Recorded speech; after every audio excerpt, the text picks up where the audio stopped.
আসসালামু আলাইকুম। আজকে আমরা একটি শার্প রেফ্রিজারেটর চেক করার জন্য আসছি।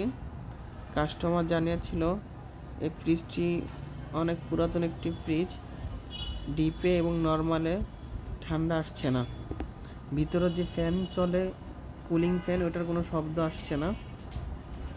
তো আমরা এসে চেক করলাম, যে দেখলাম এই ডোর সুইচটাতে কোনো একটু প্রবলেম আছে, তাই মনে হচ্ছে যে ফ্যানটি ঘুরছে না। তো ভিতরের যত খাবার ছিল সব নষ্ট হয়ে গিয়েছে।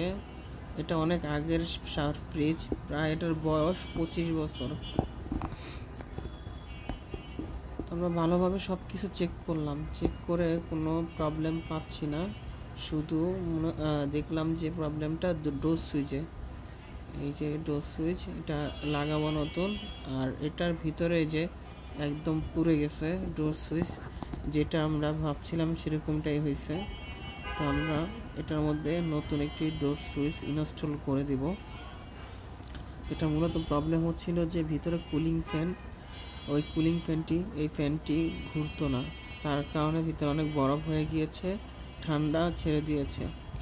তো আমরা নতুন সুইচটি লাগানো হয়েছে, আমাদের কমপ্লিট করা হয়েছে। তো আমরা সব কিছু সেট আপ করে ফেলেছি। এই যে সুইচ, নতুন সুইচটি লাগানো হয়েছে। তো এটা হচ্ছে ফ্রিজের মডেল নাম্বার। তো আমাদের কাজ সম্পূর্ণ কমপ্লিট। এখন সব কিছু একটু ভালোভাবে চেক করছি, চেক করে দেখছি যে আর কোনো প্রবলেম আছে কিনা। তো সব কিছু চেক করা হলে